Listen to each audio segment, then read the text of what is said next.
Sounds like a good plan. Thank you.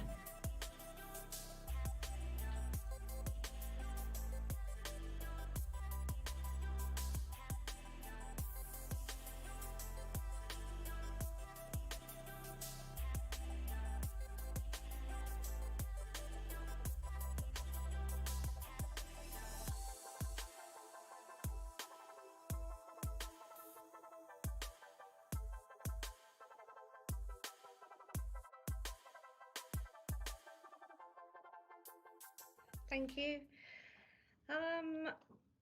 Next on the list, I have Gillian Parrott. Do you have any questions for the applicant? Yes, I do. I'm still concerned about the alcohol issue because somebody, I think it was Mr.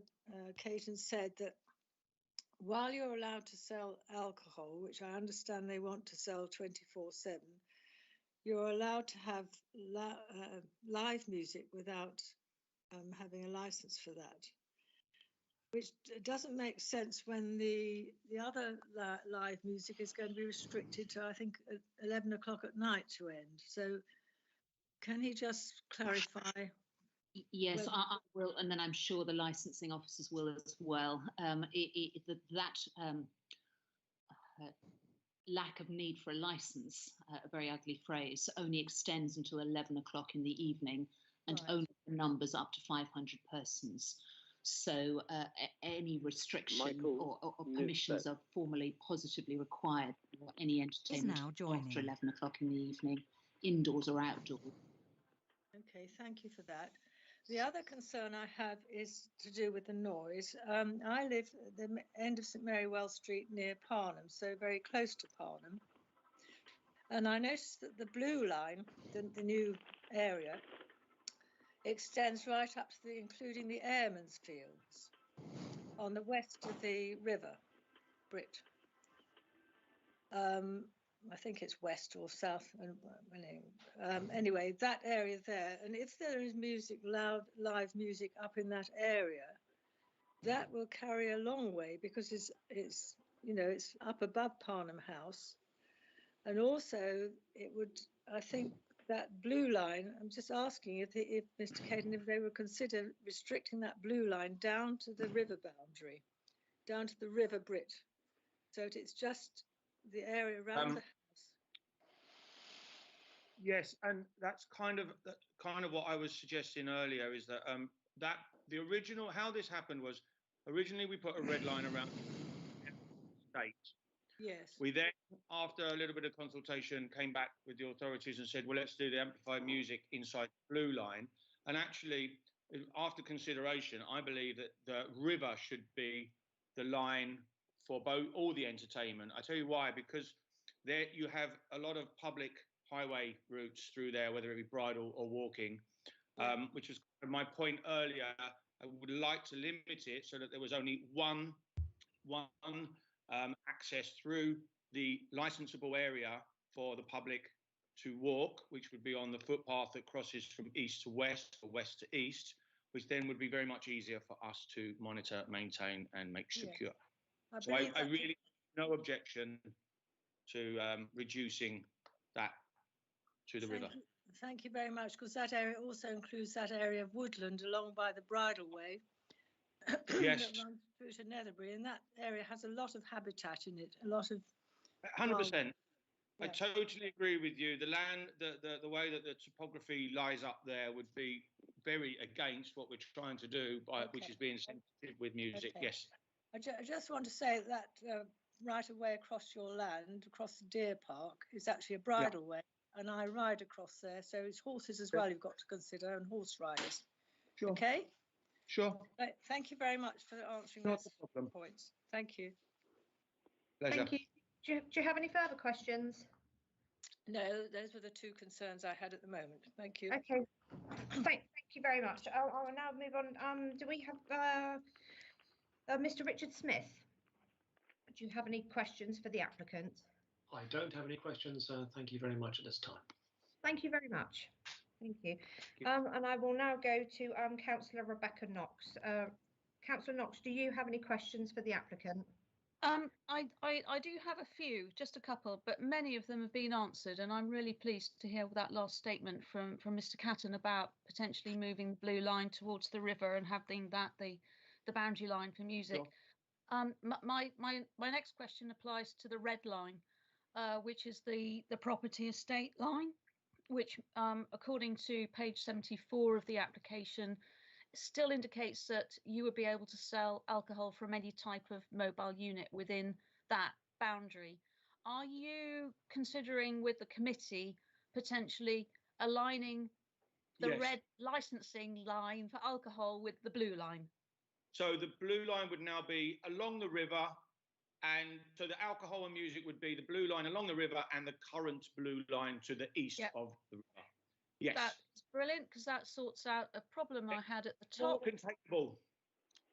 Because your red line at the moment, going up to the north end, includes a bit of a disputed area where I think some of that boundary might be incorrect according to some records. So that would really help. Yep. Chairman, if I might have one more question, it's for clarity, really, if that's okay. So some of the answers, questions and answers, have given rise to something that's confused me slightly. So 120 people could, in one day, be able to stay on site, the whole site, and therefore receive the lovely facilities of what you're planning for the house and the estate. Does that mean that actually you're licensing for residents and their visitors only on many from Thursday to Sunday?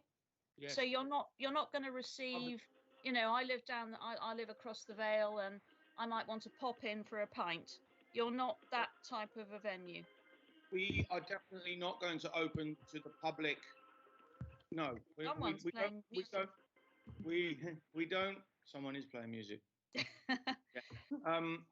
No, it will be, and it will not be a drop-in facility. You won't just be able to drive your car and come in and have some food and drink. It will have to be, you're either staying with us, or if it's one of the weekends when we've only got 30 to 40 people because there's no event coming on, and they say, I'd like to do a table of 4 or 6. I've got some friends staying. We'll make a reservation on the table. We control who's coming in and we manage them. That is so good to hear that clarified, because it's been something which I think there's been some confusion about. Thank you very much. Pleasure. Thank you, Councillor Knox. I believe that we do now have Mr. Nisbet.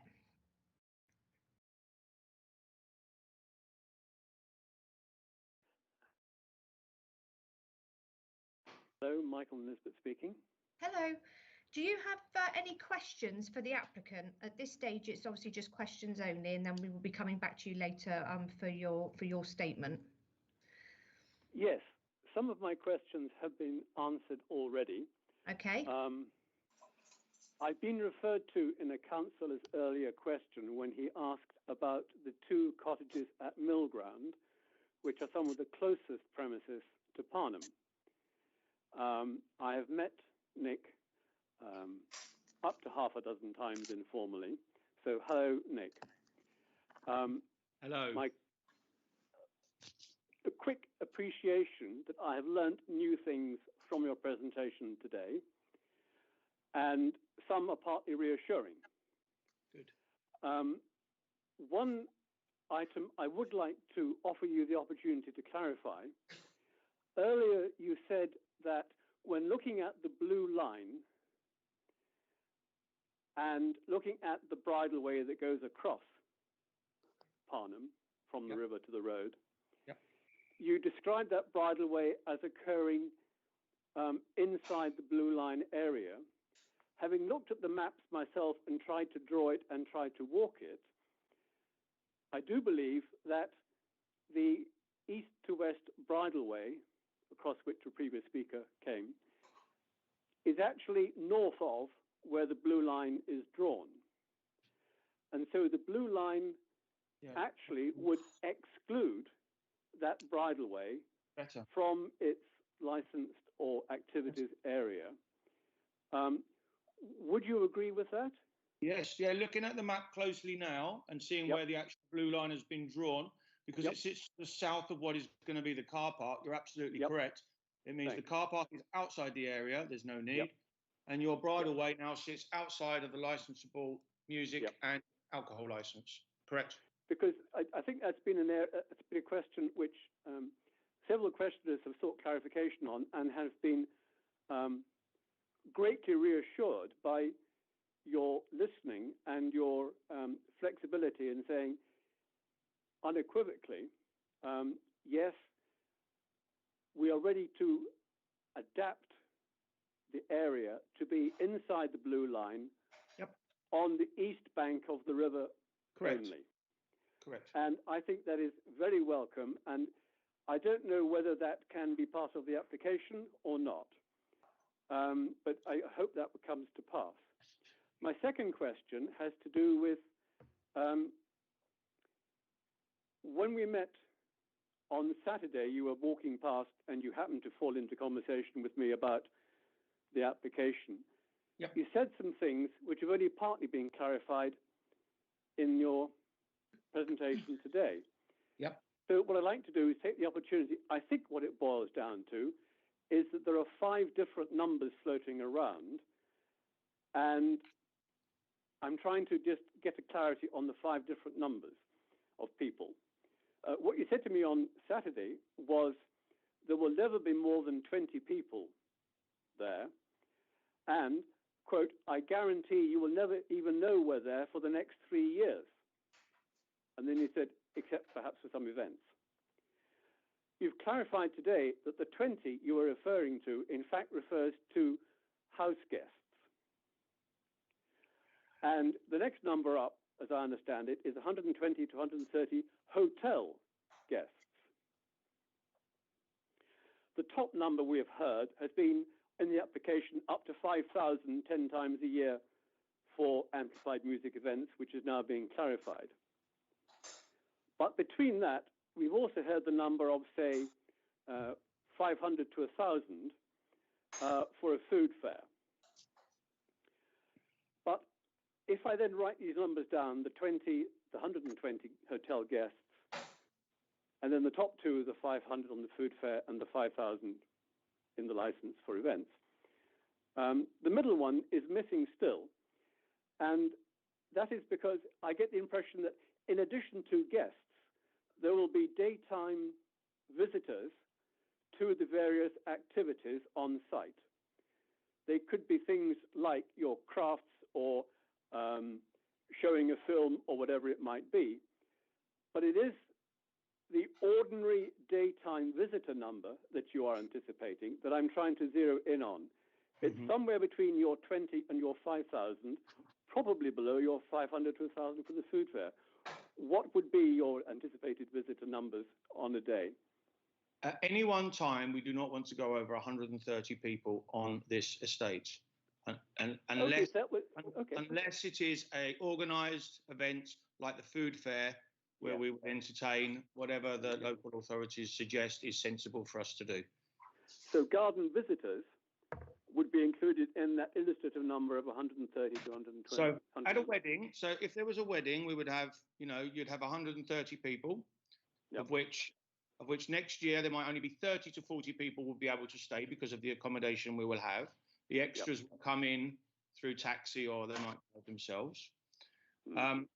If we don't have the wedding with 130, 140 people, and we have the 30 or 40 people staying, we will be able to go up to 120, 130 with friends of people staying with us. So we won't go over. On a very rare occasion, should there be the right wedding, we potentially would go over the 130, but we don't want to be going. We don't want to entertain that sort of level of people. We don't want to go beyond that because the spaces don't realistically allow us to look after them at the level we want to look after people. Okay. So on that number question, the licensing team recommended that one way to consider is reducing the number of people allowed on the site. The present number implied is 500. Given that you're only thinking in terms of 120 or 130 maximum with the occasional larger for normal, would it be appropriate for the licensing team to specify 200 and that any numbers over 200 would require a special license of the kind you've mentioned. I mean, that would almost certainly largely reflect the way in which the license would be operated. But in fact, the conditions that are already proposed on the license would effectively restrict in that way, saving, of course, from putting the cap on the 130 or 140 people. It is perhaps difficult to absolutely cap numbers, and we have sought that degree of flexibility through the license. Yep. I think what the licensing or the responsible authorities really are suggesting is when you get to numbers that are in the hundreds, in the 500 or plus, that requires you to come to us well in advance and event manage with all its sort of whistles and bells and its traffic management and so on plans. So I suppose what I'm saying is it's a question of flexibility. The normal everyday operation will be at the numbers we're talking about. There may be the odd occasions where the numbers are a little higher than that, but not up to the 500. And that would be the atypical event, but not the event requiring the additional uplifted inspection, SAG regime, and so on. So I think the license really, as sought and as now amended, does properly reflect and give us the flexibility that we're seeking through it. But I mean, it's been a useful process, but hopefully for you as well, sir, to hear how the license will be operated, in particular where it's going to be operated on site. Yes, the point about the 200 is that relative to what we've been told, that gives a huge 50% upper flexibility, and therefore would not constrain. Yes, I mean, I don't disagree with you. I think what we don't want to end up with is a position where, for anything that were, say, 201 or 202 persons up to 500, that would require a full separate licensing application in order to have an event of that nature. The license. If it's truthful that you're saying that you don't want it, you don't envisage it, there might be the occasional full wedding or something, I would have thought that going up to 200 would more than accommodate that special event. And if you're over 200, it is so rare that it's reasonable to ask for a special event license because it is so special. I think, Ms. Nisbet, I think we, and certainly most importantly of all, the committee hear what you say, and it will be in the end for them to strike the balance as to where the standard numbers can be trusted and above which capacity number further involvement is necessary, whether by way of condition, wholly separate licence application, or the condition that requires the event to be specifically risk assessed and managed by the SAG committee. One way the committee might consider managing or responding to your point, for example, would be to lower the number at which an event had to be risk assessed through the SAG committee. So by, for example, saying for an event that had 400 or 350 or more persons, that event, so atypical is it, that it ought to go through that event management SAG committee processes. We have been significantly guided by the responsible authorities in selecting those numbers and in choosing those conditions. And what we take from the conditions that were proposed to us was that, well, so far and up to that number, the standard license is fit to manage and respond to the potential interference with the licensing objectives. It's once you get to the number of 500 that further investment of time and assessment is necessary. But if the committee feel that number needs to be tweaked downwards. So in effect, you're saying there is an option whereby the committee could decide that between whatever it is, 200, 250 and upwards, a little bit of care, extra care does need to be taken through that route you mentioned of risk and sound. And therefore, you mentioned perhaps going down to 350 if that's what the committee wanted. I'm getting a sense that you could be flexible on that if it gave reassurance to all. We absolutely recognise that the committee allowed to strike the balance wherever they think it's appropriate. Our understanding of where the 500 figure came from was that it's at that number or above that number that a temporary event notice couldn't bite, and therefore it was over that number that within the terms of a premises, as a standard premises license, there had to be that additional event management planning. That's our understanding, but we absolutely respect the subcommittee's decision making. Well, thank you for communicating your openness to being flexible on that as well. My last question was also prompted by the passing comment from Nick to me on Saturday, namely, you won't know we're here for the next 3 years. Now, 3 years was an odd number to pluck out of the air. Could I ask Nick Caton, what is the significance of that 3-year frame for Parnham and its plans? Going to take us that long for the planning to come through before you might even notice that there are vehicles or some change of access, and Parnham has been so sleepy for the many years. You will see activity related to the bringing it back to life. That's what I basically. So you're saying that so much construction work needs to happen. No. That you won't even be open for the hotel guest side of things for 2 or 3 years, and therefore not for the event side for 2 or 3 years. No, the main house is very tricky and historic. Well, I meant the buildings rather than the house itself. Yeah, no, that's going to be, because it's very low impact, how we're going to go about those. A lot of those will be made off-site, but that's a planning issue rather than a licensing. Yeah, thank you. So how would you explain that 3-year horizon to someone, please? To explain what, sorry? How would you explain that 3-year description? You said it'll take that long to get planning. What does that mean for people in the area? I don't. In terms of the numbers of people on the site and the range of activities and the events. Are you saying that there will be no more than 20 or 30 people there for the next 3 years? I can't say at the moment. As I said, that's to do with the planning and what we're allowed to. Okay. So after 3 years, you definitely envisage a higher scale of activity then than you've been so far describing. I'm not really. I think what I'm basically saying is, in order for us to start making any development on the house or putting the house back together, we are looking at least 2 years before a crane might need to turn up, or before we start working on the stonework and things like that.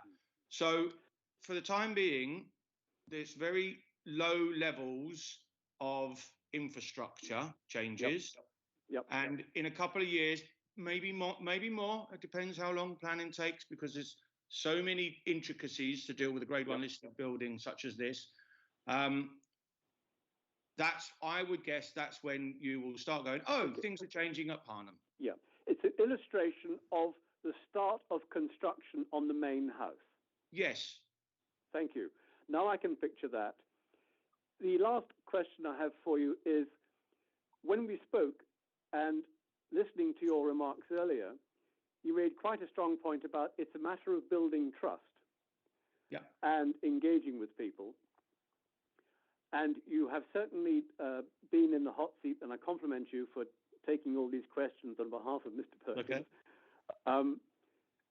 The trust will build from experience, as you reminded me. Mm-hmm.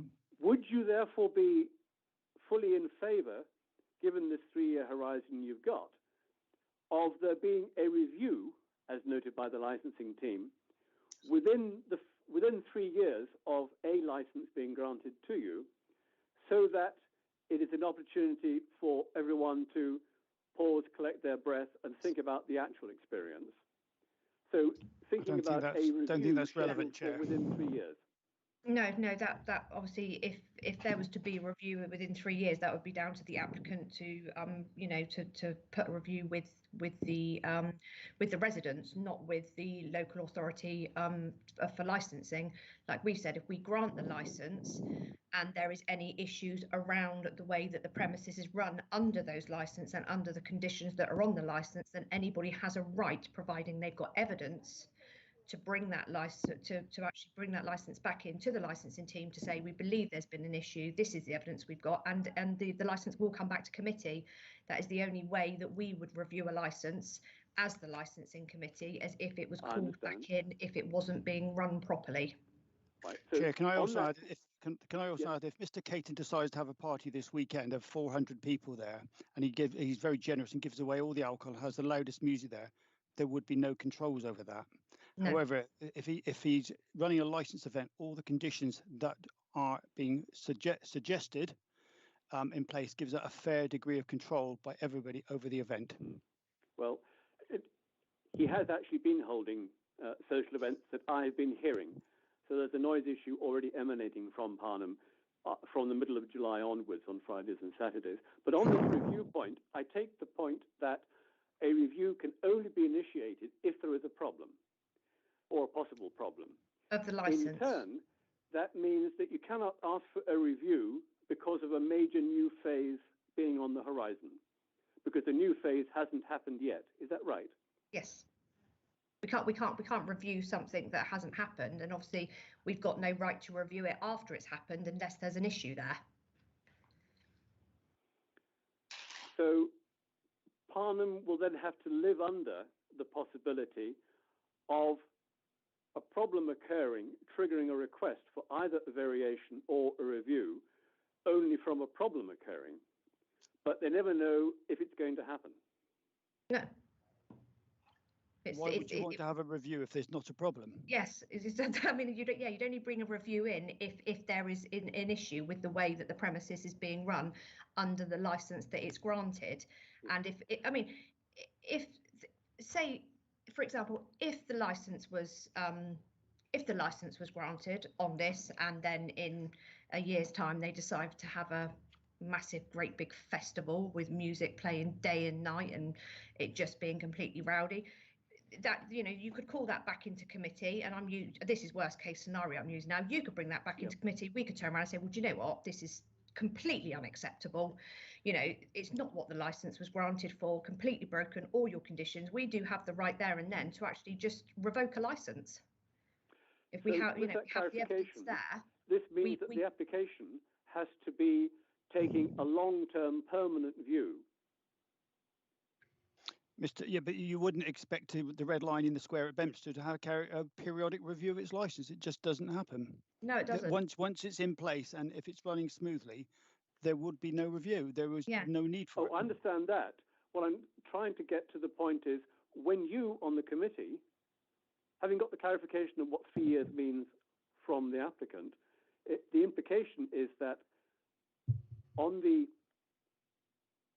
committee, whatever terms and conditions you decide are appropriate are essentially permanent unless you hit a mine on the way.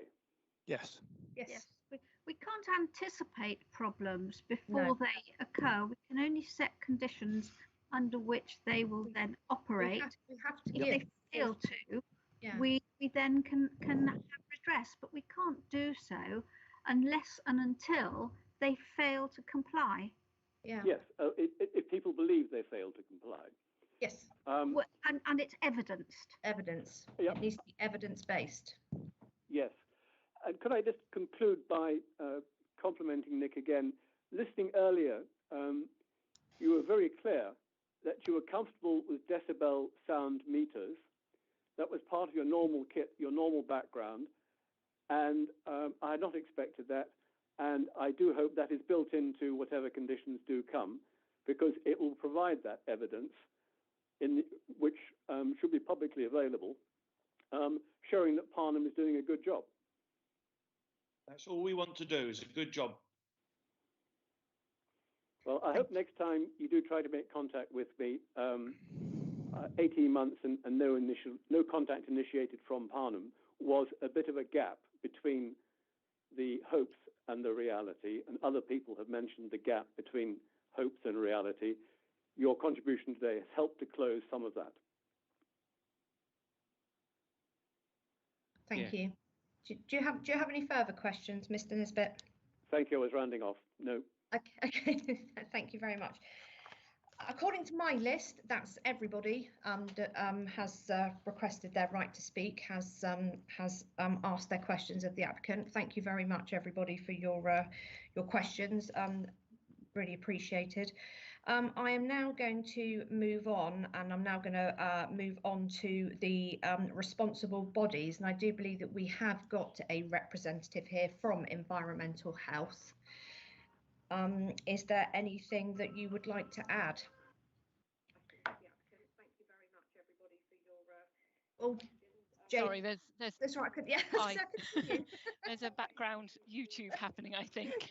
I didn't submit anything to say I was going to speak.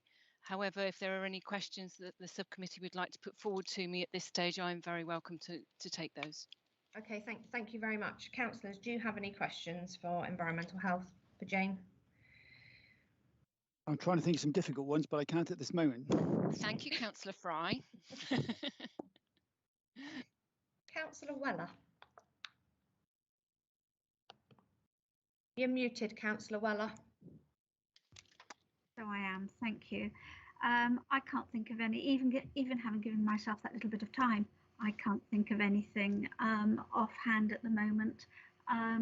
We've seen the reports, but I think Councillor Fry just put his hand back up, or perhaps that wasn't, he did.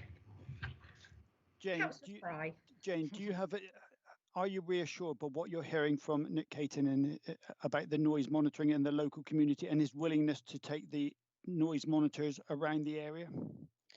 Yeah, I've read his strategy and the walled garden noise management plan, and I'm very pleased to hear the confirmation of a number of factors.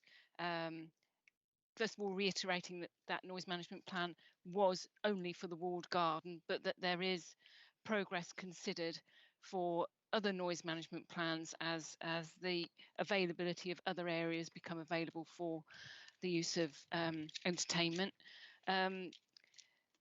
The barrister was very kind to ensure that the conditions that we've agreed were very clear and very specific to the site.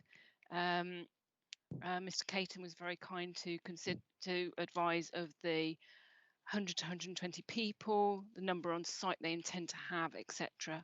I'm quite happy with what he's proposed. They've talked about noise monitoring sites which Environmental Health can also attend, so they are public areas, so that we can ensure that we are singing from the same song sheet. So if there is a need for us to do monitoring as well as Mr. Caton's team, we can obviously liaise and ensure that we're providing an appropriate response. Jane, I've heard the figure mentioned in the noise monitoring plan of 65 decibels, I believe. Is that correct? So that 65 decibels is linked to what used to be called the concert, the Purple Guide. We used to call it the Purple Guide. It was because it had a purple cover, but that's to do with ensuring that the measured noise level doesn't exceed 65 decibels over a 15-minute period for rural venues, and that's between the hours of 2300 and 0900. So after the live act period, which is where most of the events will be happening. I don't believe we've actually set limits of 65 decibels, because at 65 decibels, depending on where the residents are in comparison to the location of the music, it may still cause a problem. And having such a beautiful weather as we are currently, that sound may still travel a fair distance because of the stillness of the night and the quietness of the night. So it's a conversation probably that will continue post any license provided with Mr. Caton's team to see what's appropriate in their noise monitoring plans as they progress with those, to make sure it's site specific within the grounds of what they're producing. I mean, I do appreciate this is more of a planning issue than a licensing matter, but I wanted to raise it for the benefit of those people on this meeting here to hear your responses to that, and because that may answer or alleviate or arise more questions from them later on. Before I take Councillor Weller's question, there is also the element of what's called statutory nuisance under the Environmental Protection Act. So if complaints arise and there is a need for further investigation under that Act, environmental health officers will undertake works to prove or disprove whether there is evidence to say that there is a statutory nuisance arising, but more importantly, whether a licence review is required. We work very closely with our licensing team on these matters. Sorry, Councillor Weller, you had another question. No, that's quite all right. I think I might just have misheard and therefore confused myself. Okay. You said that we were talking about the 65 decibels outside the licensable time. So after 11 o'clock, does that mean that before 11 o'clock it could exceed the 65 decibels? No, what I'm saying is that the information supplied, which gave you the 65 decibels, is centered around that information in that document. So that document was quoted both in the noise management plan for the walled garden, but also within their strategy as a means of advising people like ourselves that they have taken that into consideration. So that they're aware of inaudibility, which we've discussed already. They are aware of this particular document, which is currently not in print. It's not. There is supposed to be another one coming through, but hasn't arisen as yet. So we all watch that space quite closely at the moment. But clearly they have done some noise propagation tests from the walled garden. It's clear that the levels that they've supplied with those tests are giving us background levels as it currently is, which means that they can then consider the levels against background, which is really important for us. Thank you. That's terrific, and I think that just clarifies things, not just for myself, but for our representatives here, so that we, everybody is assured. So that's great. Thank you very much. No problem at all. Do either of you have any further questions? No. My questions have been answered, so thank you. I will go to our licensing team leader, Aileen. Do you have any questions for environmental health? No, thank you, Chair. Thank you. Okay, I will go now to the applicant. Do you have any questions for environmental health? No, thank you, Chair. Thank you. And those that have made representation, does anybody have any questions for environmental health?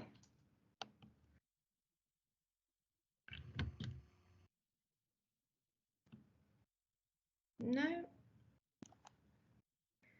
Okay, thank you.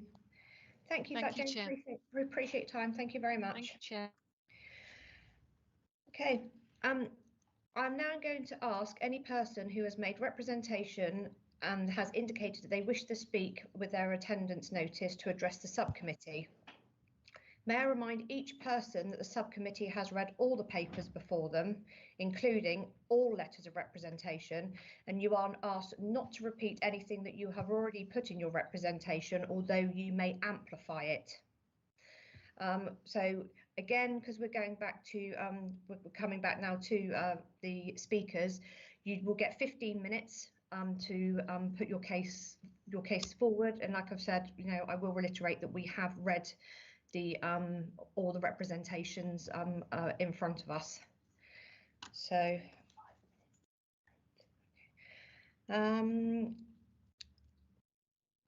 just being mindful again of the time, which is not a great thing to be mindful of the time, because we actually only have 5 minutes before we go into a break, and I do believe that that's potentially not going to give. I believe Councillor Alford has actually sent his apologies in, so he will not be attending to speak. But obviously the next one we've got is Mr. Dower, and I just want to be mindful that obviously we have given 15 minutes. So I think what we'll do now is take this time to have a break, and we will reconvene again just before 3, if that's okay with everybody. Thank you. Okay. Yeah. See you in a bit. Thank you very much. Thank you.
Welcome back. Thank you. So we are now going to go on to the speakers that have made representation and wish to speak to the committee today, to address the committee. Like I said before the break, the subcommittee have read all the representations that were put forward for this application. So if this is your opportunity to have your add anything to your representation, but if I can ask that you do not reread your written submissions to us, because we have already read those, and it'd be good to avoid repetition if we can. So I will start with Mr. Dower, if I may. Thank you, Chair. I hope I'm both visible and audible. You certainly are, Mr. Dower. Yeah. I will take into account what we've heard, the answers that we've heard, and reduce my text where questions have been answered. As I said in the written statement, we, Beaminster Area Eco Group, have 140 members in 15 different parishes surrounding Beaminster. Half of them live in Beaminster or Netherbury. And our response drew on extensive exchanges with our members and with other people living in the two settlements. We don't claim to speak for all the people in the town. That role should lie with the town council. But I must say that we were shocked to hear that Dorset Council had not formally consulted the town council on the application, as it would do in the field of planning, and that the town council was unable to consult the people of the town before it submitted its very brief response.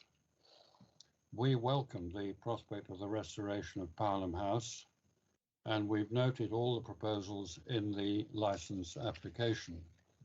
What was not clear at the time of preparing our evidence was the scale of the activity in terms of numbers, because it wasn't stated, beyond that it might fit between 500 and 5,000. We've gained a clearer understanding from Mr. Caton's welcome answers, but it clearly remains that there could be substantial numbers of visitors on particular occasions. For example, between 500 and 1,000, Mr. Caton mentioned for the food fair, and the barrister's answer opened up the possibility of numbers still. So we remain keen to secure safeguards and to raise issues which relate to significant numbers of visitors at one time. We do not object in principle to the activities because they will bring visitors to the locality, offer a variety of entertainments and provide employment. But as the committee is very well aware, the close proximity between the estate and the quiet rural communities of Beaminster and Netherbury mean that there must be moderation in the scale of entertainment activities in order to ensure harmony, a word that Mr. Caton used, between the estate and the existing communities. Without that moderation and harmony, the events venue could become a source of conflict and tension for many years ahead. We are troubled to note that Mr. Perkins did not have the courtesy to discuss his proposed initiative with the Town Council before submitting the application, and we're glad to hear that the Town Council has asked for a meeting with him in the near future, and I thank Mr. Caton for his own openness to meet people who are concerned. In the context of this need for moderation and harmony, we ask the committee to focus on the potential adverse impacts of the activities described in the licence application relevant to the four main headings in the Council's licensing policy, and if they're minded to grant a licence, to focus on the means and conditions by which moderation can be assured. And I focus on five main elements, briefly on five main elements of that potential adverse impact. And I offer for each of those elements ideas on how the impact can be moderated. First, late night activity. The proposal for late night activity with alcohol available into the early hours offers the prospect of public disorder and of drunk drivers on narrow roads in a rural location with minimal police presence. This points to the need for limits to the numbers of people present. Mr. Darrow, those are not licensing objectives. We cannot take those into account. The drink driving are not, and the highways matters are not licensing issues. Well, you were allowed before to mention the subject, so I raise it for what it's worth. Mr. Caton sought to give an answer to a question about the potential for exactly that, in which he said that he would have stewards, or was himself a well-experienced steward, to ensure that people who were with too much drink would go by taxi. I make the point that that's fairly easy when you're talking about limits of 130 people, but if you're talking about 1,000, it's a very different question. I believe it is a legitimate issue of potential public disorder. My second issue is road traffic. Large-scale public events on the estate are bound to generate significant volumes of road traffic, arising from many directions, placing heavy pressure on narrow and twisting local roads already much used by local traffic, and bringing round-the-clock disturbance of traffic noise and lights. Mr. Darrow, this is again not a licensing matter. We do need to stick to the constraints of the principles of licensing. I'm sorry, but the highways matters are not relevant to this hearing. Well, first, you are required by your own terms of reference to consult with the Highway Authority and the Planning Committee, and I believe that is a matter of planning, Mr. Dower, not licensing. All right. Would you accept that public safety is likely to be affected by serious... We cannot consider the future something that has not happened. You are facing the prospect of a major run of traffic in a place where there is potential danger. That is not a licensing matter, Mr. Dower. Okay. I move on. Beaminster is ill served by public transport, so a large part of the traffic would be private vehicles, generating high volumes of greenhouse gases and localized air pollution. These emissions and this pollution form a major aspect of public nuisance. And I submit that these points suggest there's a strong case for placing upper limits on the total number of people and of vehicles attending significant events. These are not licensing matters, Mr. Dower. The public transport is not relevant to this hearing.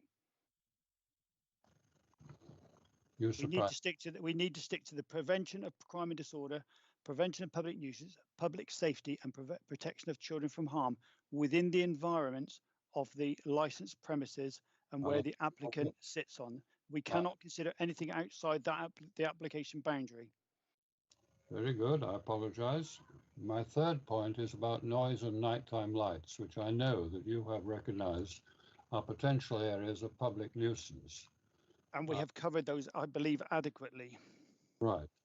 But this implies that there is a strong case for limiting the number of such events, holding those events only on parts of the estate where noise and light will be partly screened by trees and woodlands, limiting the levels of noise and light, and limiting the hours of activity, particularly at night. The fourth is the impact on infrastructure, and I guess you're going to tell me that this also is a planning matter rather than an infrastructure matter. Not relevant. If it doesn't fit the four principles of licensing, we cannot consider it. Well, I submit that when a sewage system is already overloaded and is that would have to be something that would need to be brought up with planning. That really is for infrastructure, for sewerage or water supply or anything like that where buildings are concerned. That is a planning matter. Very good. And obviously you will get there will be once the planning is has been submitted, then obviously there will be a consultation period for residents to have their say on that. Very good. And fifth, which I know you're also going to suggest I should take out, is compatibility of activities with public rights of way. I wish to suggest, despite the comment that you made on that subject before, and since Mr. Caton has taken trouble to assure us on the matter, that the potential for danger to horses and riders and nuisance to ramblers is a significant aspect of public nuisance and a potential threat to the well-being of children. I believe that the estate should be required to ensure, as Mr. Caton is advising that he would wish to ensure, that all activities are compatible with the continued safe usage of these rights of way. Mr. Darragh, can you explain where you think the rights of way and children could cause a problem, please? Because I'm not sure on that one. You've got, as Jill Perrott, for example, explained, the rights of way which run across the one right of way which runs straight across the middle of the estate is much used by people, by residents, by visitors, by horse riders. Mm-hmm. Having walked it myself, I'm aware of where it is. Good. Well, the proximity of public activity, particularly on big events, to that right of way, which people would wish to continue to use, offers the potential of disturbance of the users of the rights of way, including children. And can I draw your attention to events such as the Dorset County Show and the Melplus Show, where there are rights of way running through the events, and I'm not aware of risks to young people from that process at all there. Well, you must make a judgment on the subject. I ask you to consider it. Bearing in mind these issues, we welcome the conditions proposed by licensing officers, and I wish to refer to just finally to a set of issues which arise from that. The outdoor activities, the condition 23, provides that all licensing activities except the sale of alcohol and late night refreshments shall cease at 2300 hours except for 10 separate occasions a year. This issue has been raised, but I've focused the committee's attention, asking them to state a clear definition of the word occasions. It sounds as though that could be more than one day for each occasion, and I believe that for those who are concerned about these things, 10 days a year might be acceptable, but not a larger number. The next issue is the area of blue line, contained within the blue line. I remain confused slightly about the difference between the area within which activities can take place, including those which are with alcohol, and the area in which amplified sound could be used. I urge that in both cases, the area should be confined to the east of the river, and I'm very pleased to hear that Mr. Caton is ready to accept that, and I ask the committee to endorse that change. And I believe that I'm glad to see that the amplified sound will be restricted to an area which, with the new buildings at its northern end. Then the control of noise from indoor activities. Condition 24 provides that internal events within buildings shown on the master plan can be held from 0800 to 0200 hours, providing doors and windows remain shut during the period of licensable activities. We welcome this provision, but we note that the features shown on the master plan do not include any large indoor meeting venue, unless the house itself, when restored, is to be treated as that. We would wish to be assured that licensable activities will not take place in tents, marquees, or other temporary buildings where the enclosure of noise cannot be secured in the same way. Then two final points. Noise management plan. Condition 25 provides that a noise management statement and plan shall be supplied to the first live or recorded music event or any such activity that may give rise to amplified music or speech. We want to urge that this condition be strengthened to make plain that this noise management plan is to be observed at all relevant events and not just the first one. And finally, I come back to the issue of the upper limit of numbers.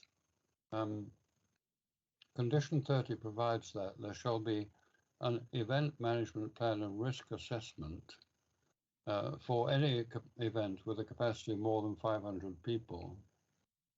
In view of the limits on infrastructural capacity, notably the external road system and junction, the internal road system and on-site car parking, and the foul water and sewerage system, and the need to control the emission of sound and light from external events, we urge that an upper limit be imposed on the total number of participants at any one external event. This matter has been raised by questioners. We would like to see a limit a good deal short of 5,000. When an upper limit is set, this should be reflected in the capacity of car parks on the estate so that there is no overspill of car parking onto the main road or into Beaminster. Thank you for your patience. I note your corrections. I'd like you to consider whether the issues that I raised are in fact relevant to the 4 headings of the committee's remit. Thank you. Thank you, Mr. Dower. Councillors, do you have any questions for Mr. Dower? No, thank you, Chair. I don't have any. Thank you. Thank you very much, Mr. Dower. Okay, thank you. I don't have any questions. I will now move on to our licensing team leader, Aileen. Aileen, do you have any questions for Mr. Dower? No, thank you, Chair.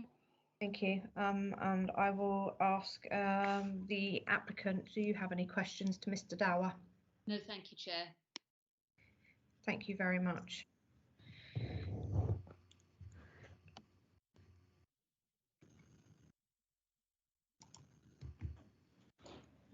Thank you for your time and your comments, Mr. Dower. Appreciate that. Okay, I will now move on to Emma Tracy and Chris Berry.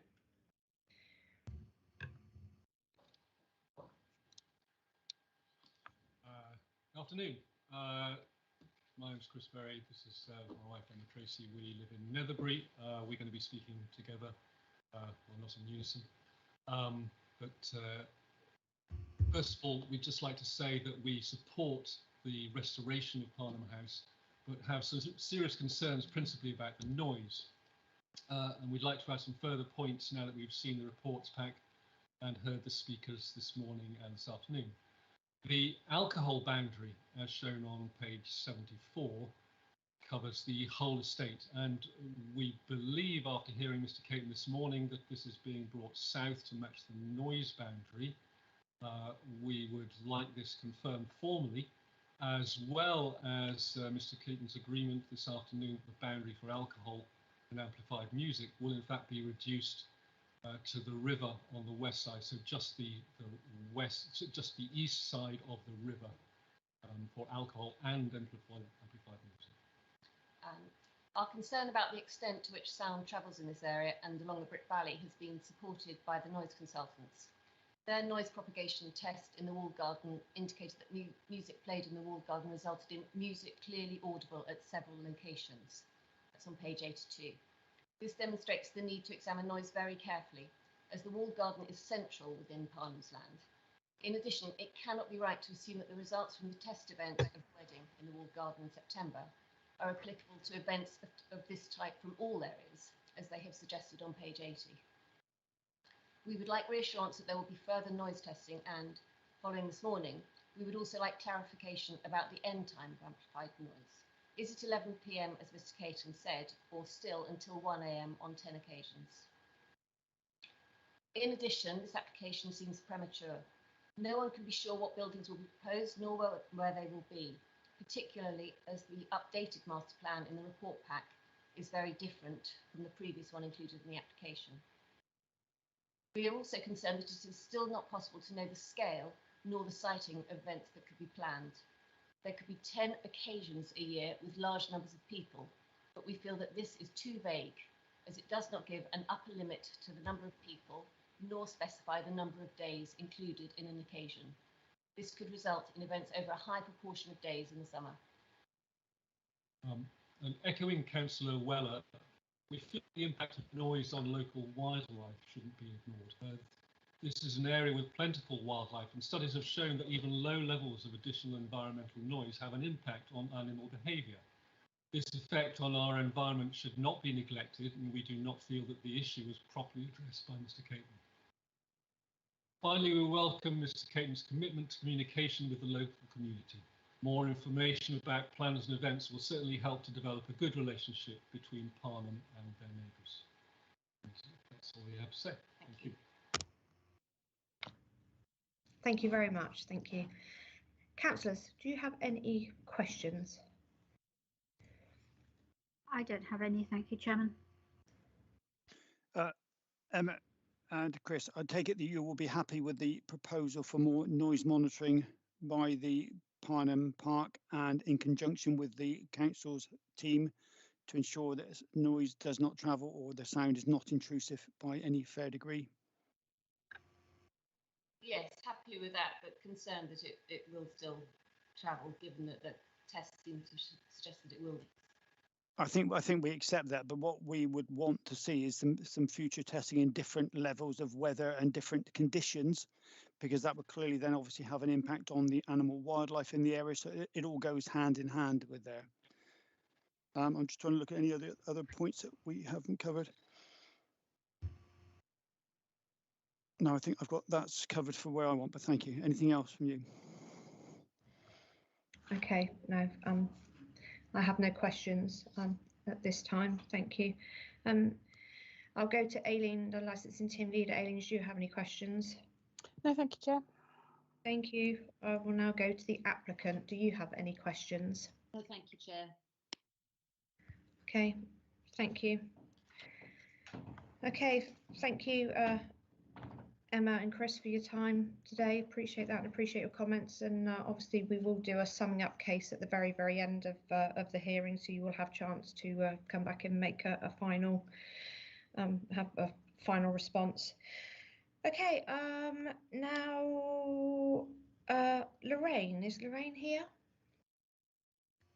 I am, yes. And I believe it's your daughter as well, isn't it? She's had to go, I'm afraid, because of work commitments. Okay. She said that the majority of what she has to say has been covered by the last two speakers. But I would just like to add that the prevention of crime and disorder, public safety, the prevention of public nuisance, and the protection of children from harm as headings would also include cars and alcohol together. And I think my main problem is the fact that you are willing to, or maybe willing to grant an alcohol license to a property that has nowhere for there to be any entertainment other than outdoors. And we still have no guarantee of the amount of people. Mapperton House, which is quite a way outside of Beaminster, has approximately 80 to 100 people a day going through its doors in the summer.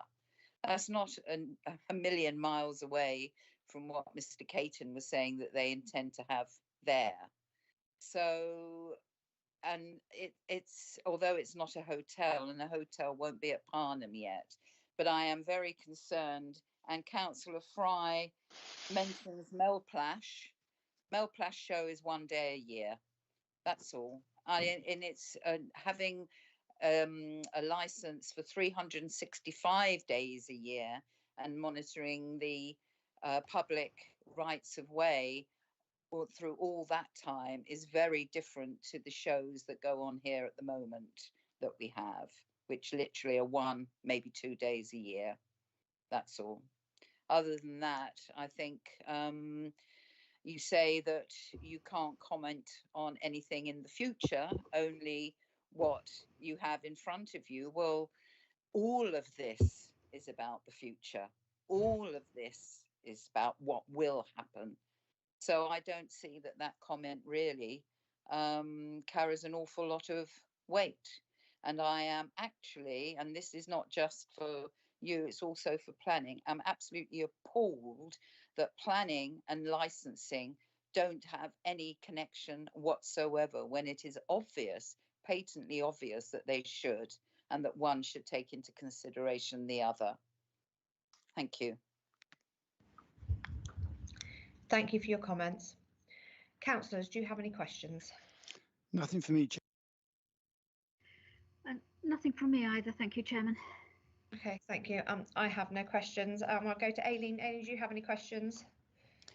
No questions, Chair, but just one comment. Planning were consulted on this application and came back with no comments or nothing to add to it. Thank you.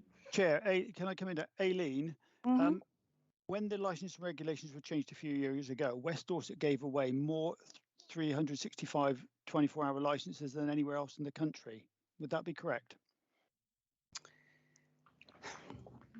A lot of the 24/7 licences were done right at the very beginning. It was quite a common thing to do in 2005. It is less common now.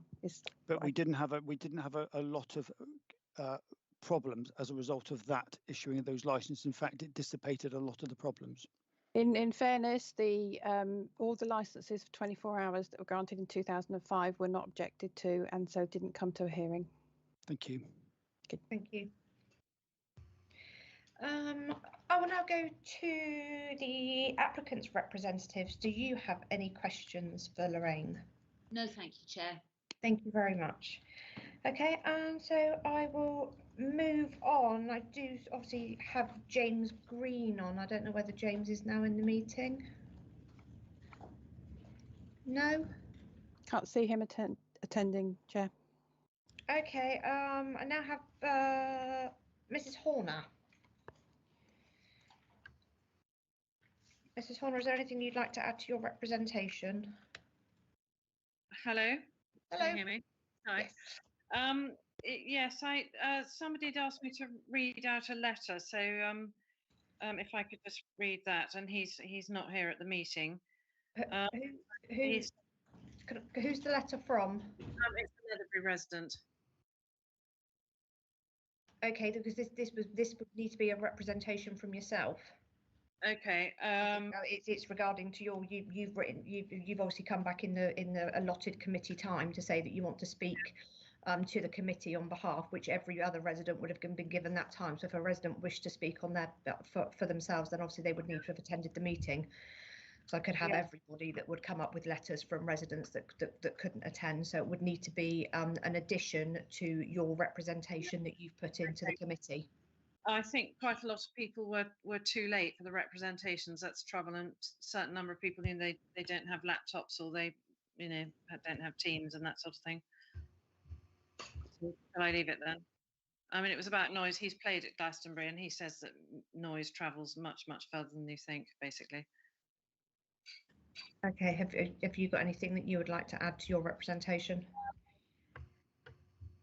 No, I'll leave it then. But just other than we've had noise trouble ourselves in the past, and it led to the case with the ombudsman. But it went on for months and months with stress, and one of the neighbours had a nervous breakdown. And so I was very keen, and I did say this to Mr. Perkins, and I think he understood this. From I think a sensible point of view, it's better to get everything set out and agreeable to everybody in the first place, and not have to have evidence-based scenarios afterwards should the Parnham transgress noise or anything like that. I would prefer it was up front and everybody's happy and all in a symbiotic, productive relationship. in all respect, I don't think everybody's going to be happy, but we do our best. Yeah. Yeah. Yeah, I mean, is there any, like I said, I will do a summing up, which will come later on in the hearing for all speakers. But also, I just want to see if you've got anything you want to amplify of your written representation, anything you want to add to your written representation. Well, I'd said that a lot of people use the Netherbury Road to walk, and also as a sort of social life, and I think it's particularly hit home over lockdown. That and if we do get a lot of rat run traffic, or there's an accident and so on, it really will drive those people back in their houses, including myself. Yeah, again, when planning comes forward and the representations of when the consultation period is open for planning, then obviously that's something that planning will need to be aware of, because they will liaise with highways. Thank you. But as Lorraine said, I do think it all dovetails. So and Mr. Dower, I think it's all one part and parcel of the same thing. But yeah, thank you very much. Okay, thank you. Thank you. Councillors, do you have any questions for Mrs. Horner? No, just a statement to say that we are sensitive and conscious of the issues around noise and mitigation and that, and it's very pleasing to hear Mr. Caton's willingness to engage and work with the council to monitor future events, because that's all we can do. You can do all the testing on a day, but actually it will be worthwhile doing testing over a series of days and a series of weather conditions. Yes, I think we are all very heartened to hear Mr. Caton, and it's very welcome, because I think that it was said the fear of the unknown, but really it's not surprising that there was a fear of the unknown, given mention of 24/7 alcohol and music, and talk about 5,000 people, and the fact, I think there was rather a debacle about the notices going up, because the town council didn't know what was going on at all, apparently. So anyway, so yeah, so we're heartened to hear that it all looks as though it's going to be smoother than we thought, and looking forward to a regenerated Parnham. Thank you. Thank you. Yeah. Thank you. Councillors, do you have any further questions? No. Aileen, do you have any questions or anything you'd like to touch on there? No, thank you, Chair. No, okay, thank you. I'll go to the applicant's representatives. Do you have any questions? No, thank you very much, Chair. No, okay, thank you very much. Thank you, Mrs. Horner, for your time. I appreciate that. Thank you. We will now move on to Chris Lowsley. Oh no, bear with me. No, I've missed. Sorry, I'm jumping all over my sheet now. Sorry, it's Chrissy Jenkins. No comments from the Jenkins. Thank you very much. Thank you. I won't ask if anybody's got any comments for you, because they would have nothing to comment on unless you've got anything that you would like to comment on that was in Mr. Jenkins' report. No? Aileen? No, thank you, Chair. Okay, and the applicant's representatives? No, thank you very much. Thank you. Okay, Chris, do we have Chris Lowsley? Has he dialed in? Are we dialing him in? Sorry. I will just dial him now and see if I can get him in, Chair. Thank you.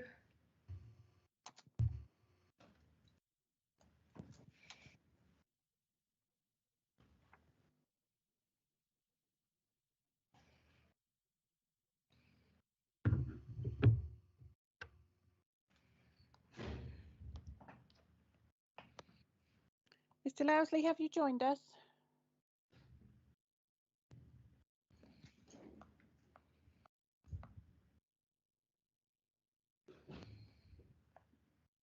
Oh, he's waiting in the lobby.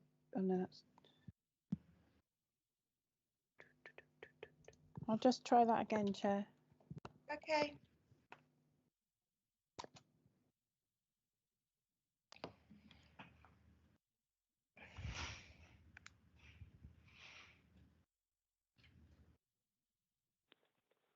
Hello. Unknown participant is now joining. Mr. Lowsley is with us. Hello. Hello. Hello, Mr. Lowsley. Hello. We can hear you, Mr. Lowsley. Thank God for that. Thank you for joining us. Thank you. Hopefully you've been watching us on YouTube. I have avidly. Fully up to speed. Yeah, I'm sorry. I'm having a very bad time today with technology, but we're through. We all are. It's fine. Yeah. It's fine. We said it was going to be one of those days, but it's all good. It's all good. Yeah. Ms. Lassie, is there anything that you would like to add to your representation that you've made in the report?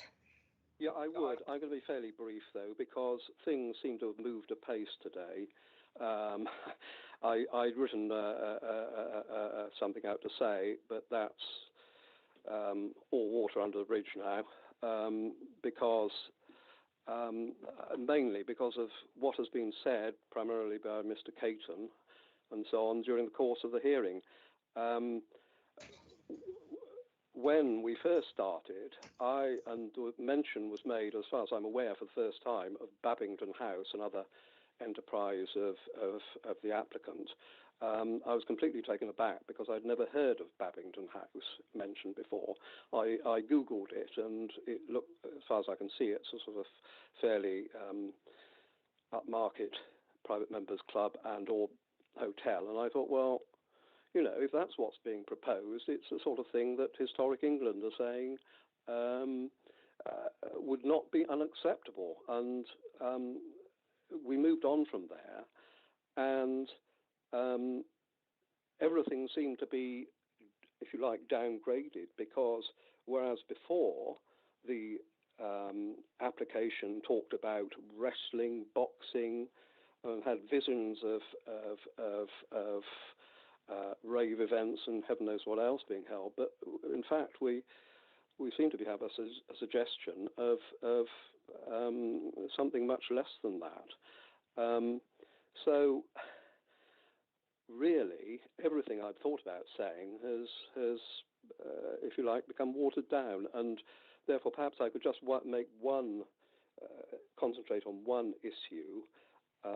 Or sorry, just a minute. I've had to take my headphones off to speak on the phone, so I'll keep an eye open if anybody sticks their hands up to tell me to stop or wants to answer a question. But following on from what Mr. Caton said, there was a degree of confusion, I thought, at one stage when I think it was Mr. Megan was asking him about plans, but that gradually became clear. And as I understood it, at the end, Mr. Caton was graciously acknowledging that they would be happy with the license being granted in respect of the area edged blue.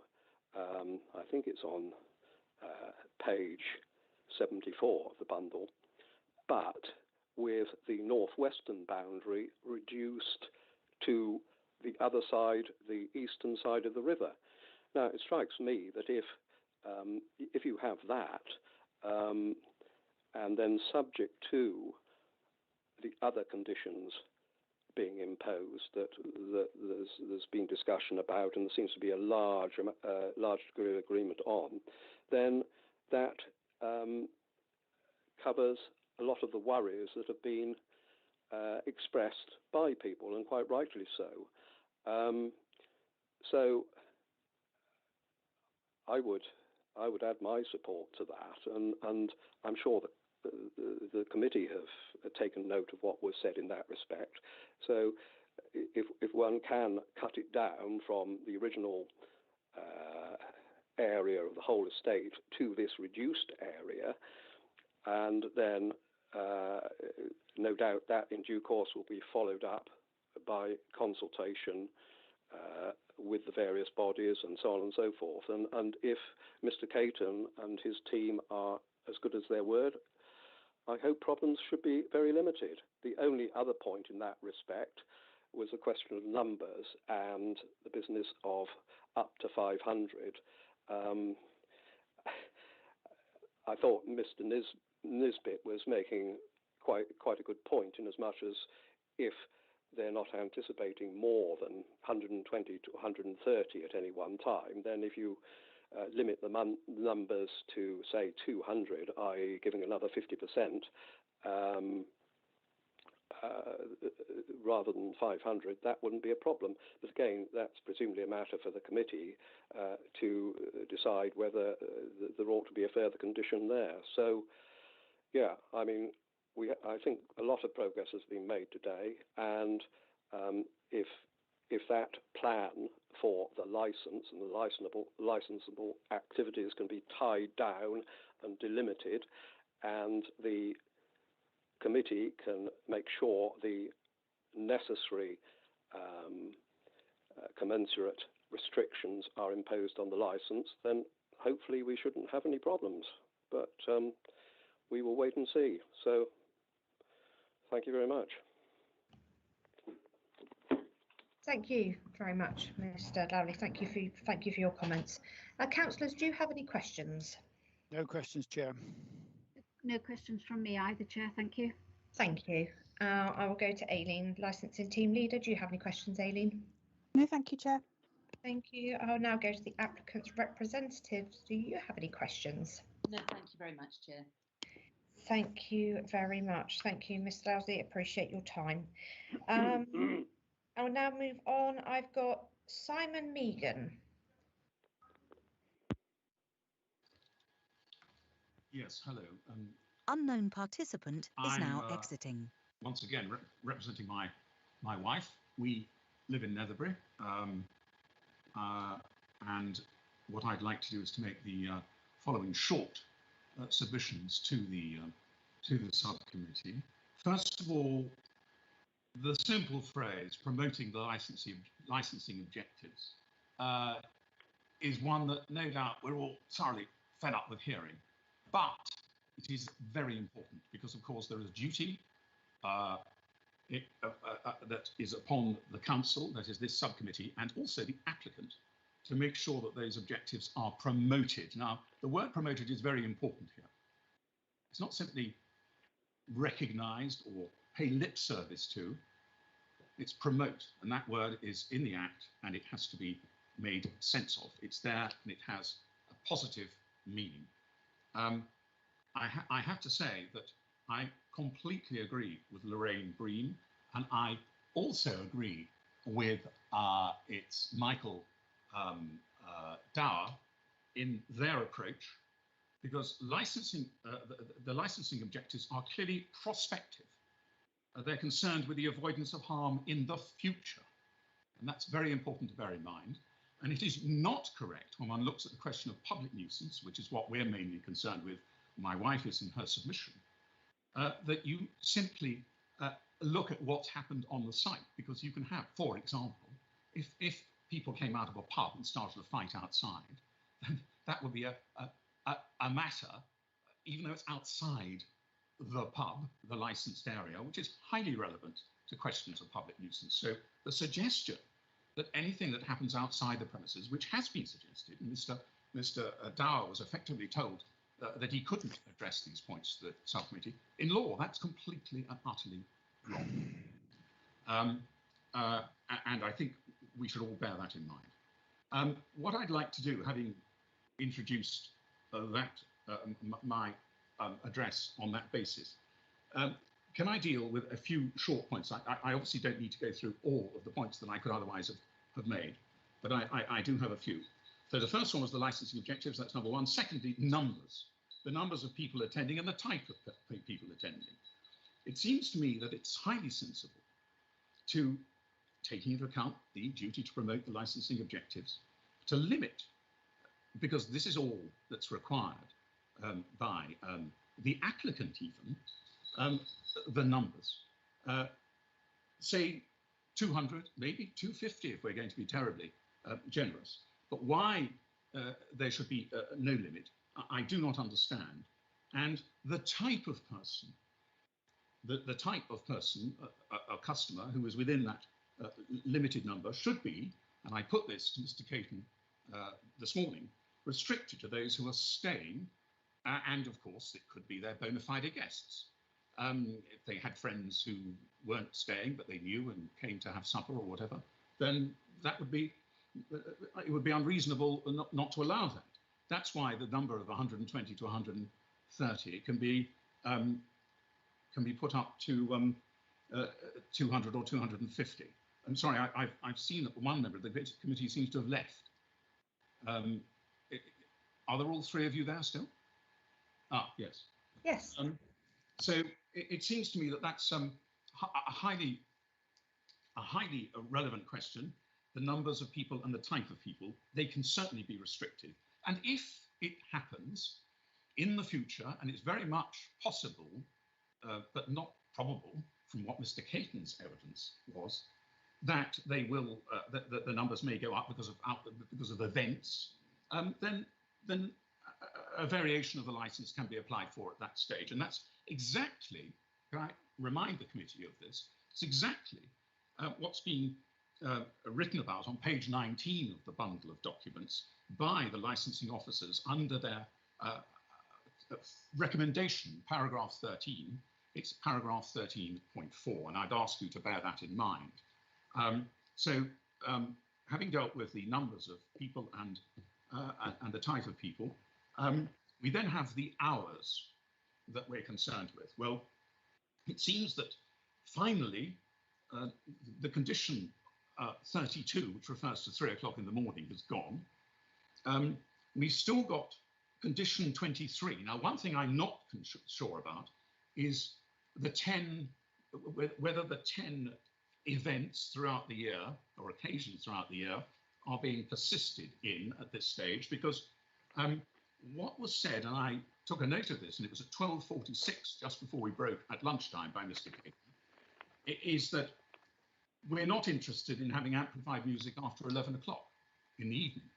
So if that's the case, why do they need anything beyond that? And if they anticipate they might, then again they could apply for a variation. It's really not the committee's job in my submission to start bending over backwards to give them more than they're seeking. That is a matter that could be looked at. Condition 24 also needs to be looked at in relation to hours.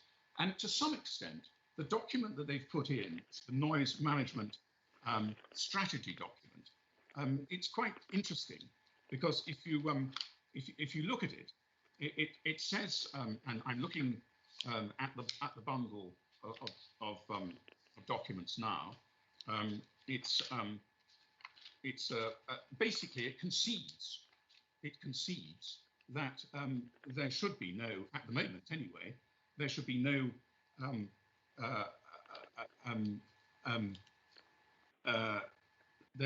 it says this, and I'm looking at page 81. Given the distances involved to the nearby residents and the low background noise levels, the 15 decibels above background level may turn out to be more appropriate for future events. So someone mentioned 65, and they don't understand that. And on the next page, it says this is page 82. This is underneath, more or less underneath, a photograph of a sound test system, or sound system test. The outcome of the tests were, whilst in many cases the music noise was not measurable against the ambient noise, music is clearly audible at several locations.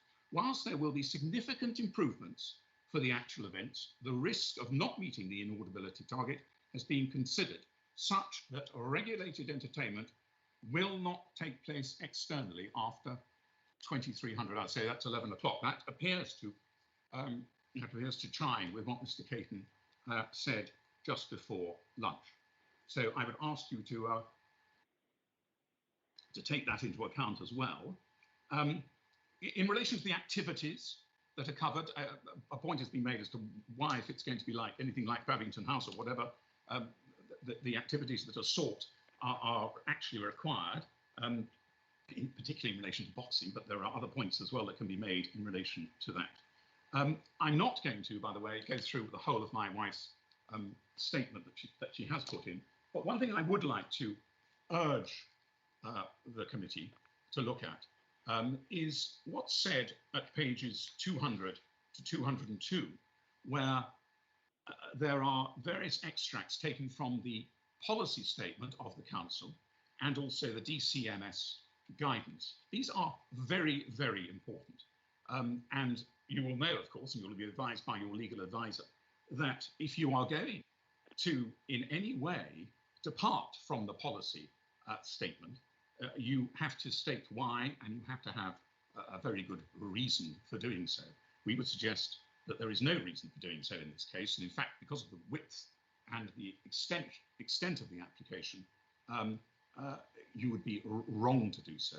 I won't go through all of those provisions because you'll no doubt have them well in mind, but they are really important and they must generally be followed. Finally, may I make the point that although I'm not going through all of my wife's statement, of course, and repeating what she says there, it doesn't mean that I don't adopt, or she doesn't still persist in many of those points, and certainly the sense of them is highly relevant still. Finally, and this is a point that she does go into in some detail, any conditions that are attached, finally, have to be obviously clear. A lot of the conditions, and we have commented about this, lack clarity. I don't know who is going to draft the final conditions, maybe the council solicitor, but this is an area which we have to be everyone has to be very careful about. Because of course, if there is a breach of any of those conditions, then that's a breach of the license. And if the license, if liquor, for example, is sold in breach of the conditions, then there's a potential prosecution for a criminal offence there, apart from revocation of the license. That's the reason why DCMS have frequently said, and quite rightly, it's an obvious point, that any conditions need to be unambiguous and clear. At the moment, Chairman, I wonder whether I could come in here, please. First of all, when I left your site, I was still within your hearing. I was closing the door so that you didn't hear the vacuum cleaner outside in the hall. Right, yep. So I did hear you, but I'm afraid I'd like to interrupt you because we have read your wife's statement. Yes. And you're now repeating everything that you said to us this morning, and you have said a number of times. I have to say at this point, I would like to point out to you that our solicitors are very experienced at writing conditions on licensing rules. They do it week in and week out, and they do know what they're doing. So I don't think that we need to worry that they will be remiss in that. I assure you they will not. I'd also like to point out to you that a number of the things you have said in terms of Dorset Council being absolutely signed up to a social inclusion and equality policy, your constant referral to this type of person, I find extraordinarily offensive. Do you mean by this type of person that if they are of the same class and accent to you, they might be acceptable, but if they aren't, they may not be acceptable? Those people perhaps who want to watch certainly not. Are maybe not. Certainly not. Somebody who I was talking about people by type. I mean people who are staying there. Okay. By type, I meant resident. Okay. Well, I think we've made our points clear. Well, I need to know. Did any other members of the subcommittee understand that? Well, I did pick up on the point about these type of people, but I was these types of people, and that could. Yes, they are a category of person who are residents. I made it clear, they're residents.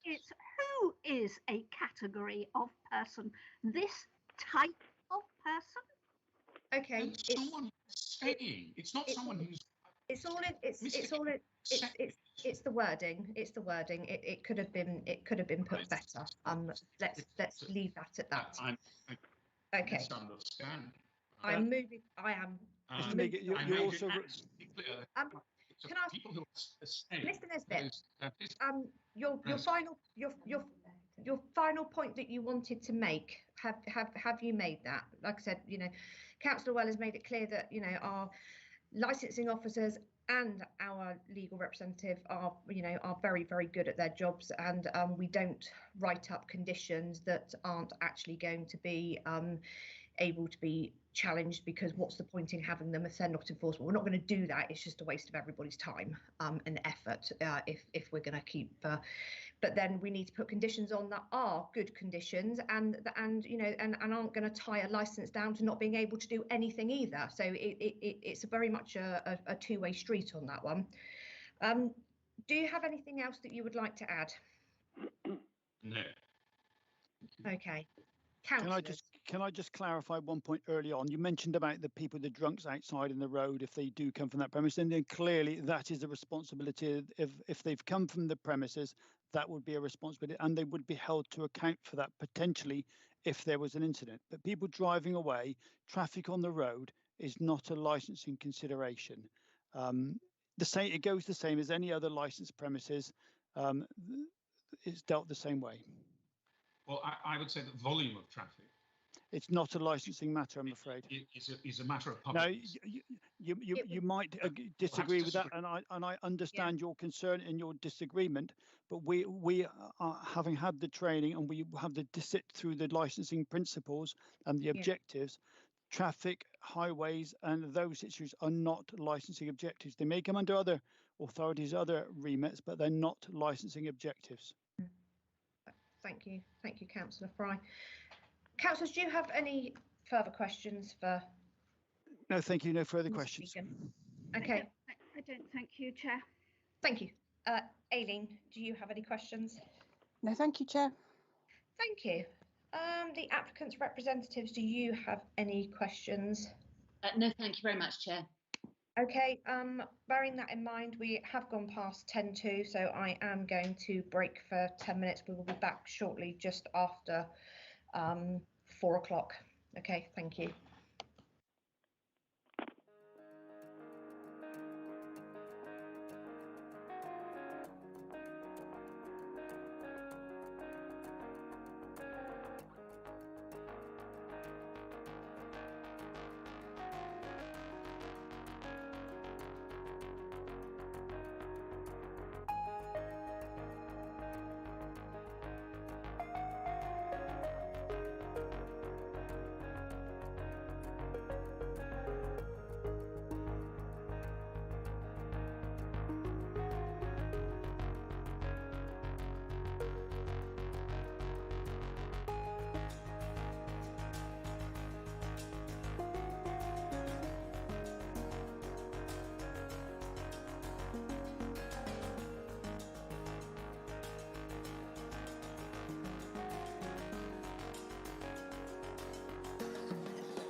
Michael Nisbet.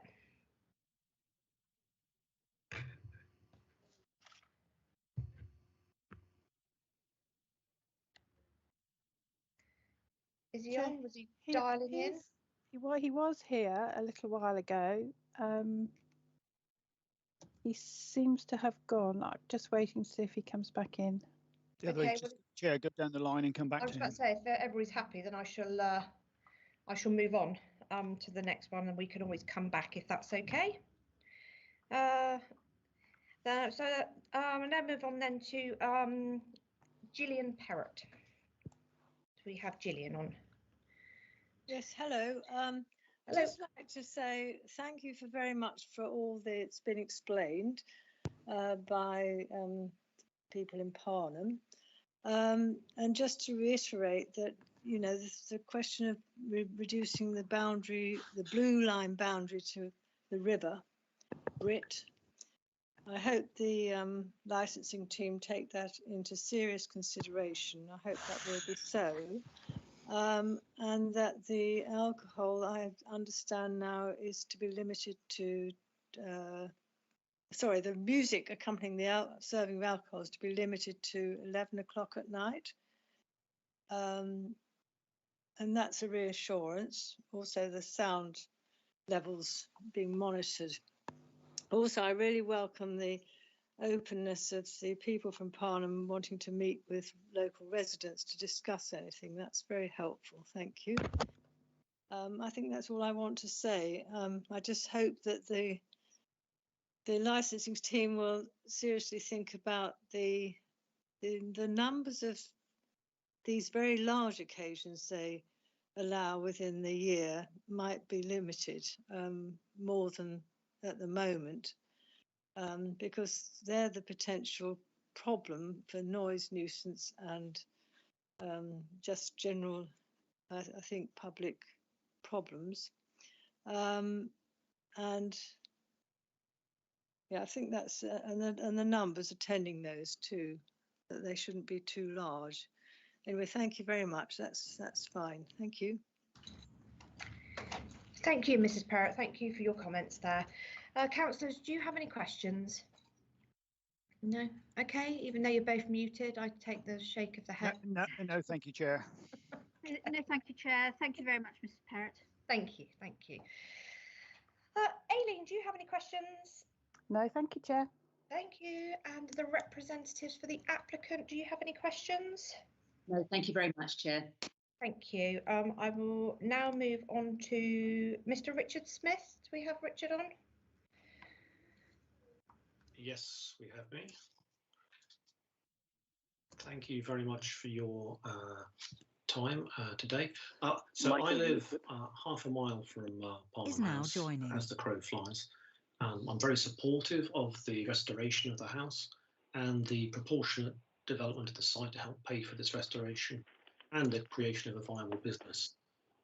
Thank you very much to the Parnham team today for explaining more than was evident in the application and more than has been given to the local community previously. I think the speakers today have allayed some of my fears regarding the events of the next couple of years. Their plans seem quite well formed and proportionate for the near future. However, I am aware that plans may change for the years beyond, and the licence as currently applied for allows licensable activities across the whole site, and there is still a prospect there in the future of public nuisance in terms of noise in particular. We have heard some good ideas from Nick Caton about restricting the area for music and alcohol, and I think these would be a far more appropriate way to proceed than the original application. We've also heard some input from the Environmental Protection team about how they will continue to work with the Parnham team, and this is to be welcomed, given that the noise management plan is still very much in its infancy. So my request to the committee is that they allow a much more limited version of the licence with conditions, along the lines suggested by Mr. Caton, so that the music and alcohol licence be limited to the portion of the blue-lined area on page 74 on the eastern side of the River Brit. This kind of limiting approach seems a much better approach to me than an approach that grants fully and then reduces on complaint just seems to me to be red tape for the sake of it. The conditions need to be written so they cannot be misunderstood. I think we have heard how capable the drafters are, but I do think the words like occasion and event can be misunderstood, and I think there should be care taken with those.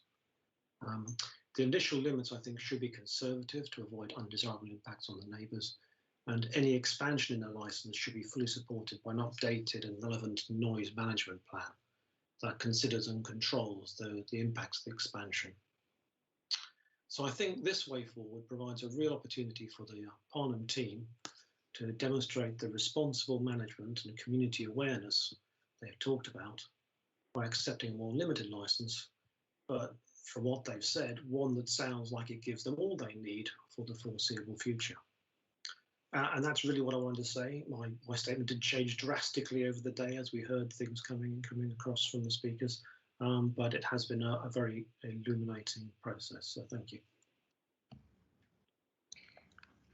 Thank you, Mr. Smith, for your comments. Appreciate that. And again, yes, I'm with you on the occasions and the events, because that's something that I always have concerns on with the what somebody perceives as an occasion and what somebody might perceive as an event. So yes, thank you for that. Councillors, do you have any questions for Mr. Smith? No, thank you, Chair. No, Mr. Smith, thank you for your words. I have no questions for you. Thank you. Yes, Mr. Smith, thank you very much for those comments. They were very helpful, and I've got no questions either. Thank you. Okay, thank you. Thank you. Aileen, do you have any questions? No, thank you, Chair. Okay, thank you. And the representative for the applicants, do you have any questions? Well, thank you very much, Chair. Okay, thank you. I'm going to go back to Mr. Nisbet because I believe that he is now joined us. Am I right? Yes, hello. Hello. Is there anything that you would like to add to your representation that you put in the report? Yes, there are several things.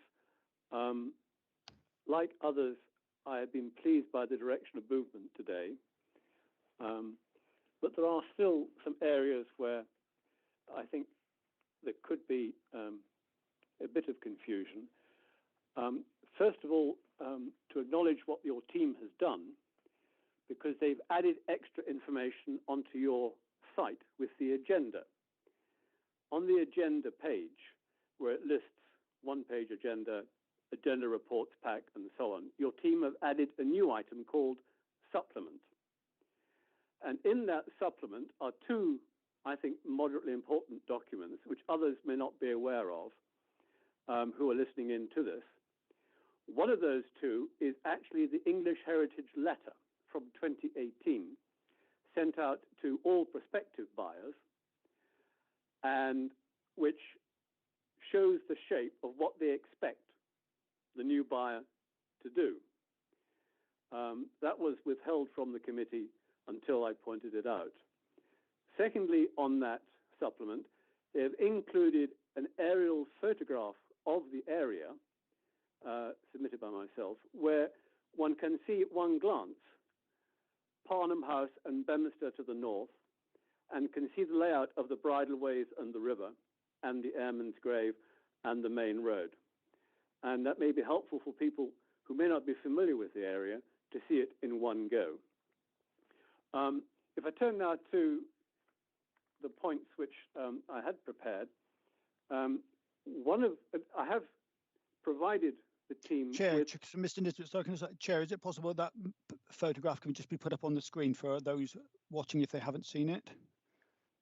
I'm happy to pause. I don't see why not, if there is somebody that's able to share that. It was due to come on anyway in a different form, but... Yes, Chair, I can do that. If you just bear with me. Thanks, Aileen. Thank you for that. You should be able to see it. Yes, we've got that. Thank you. Is that the one, Mr. Nisbet? Can you see it? No, I've got YouTube on screen, and I can see...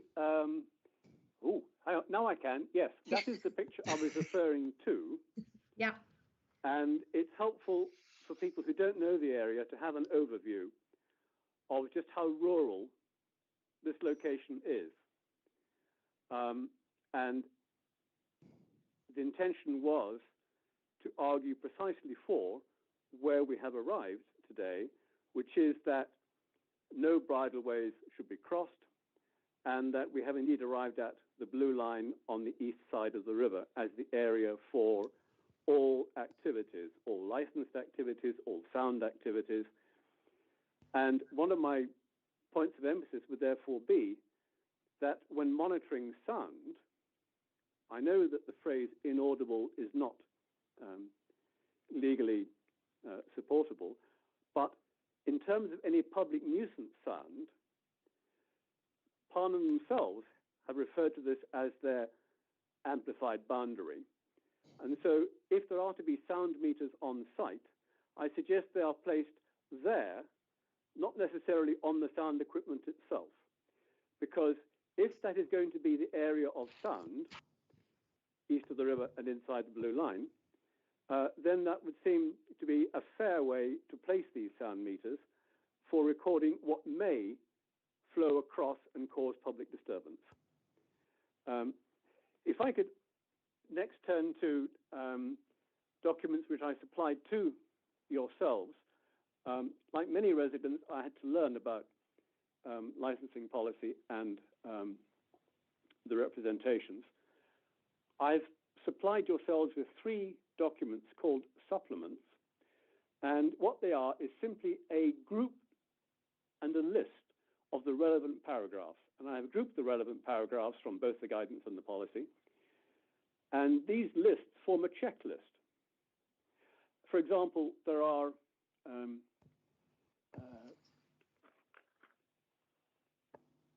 Mr. Nisbet, I read those documents.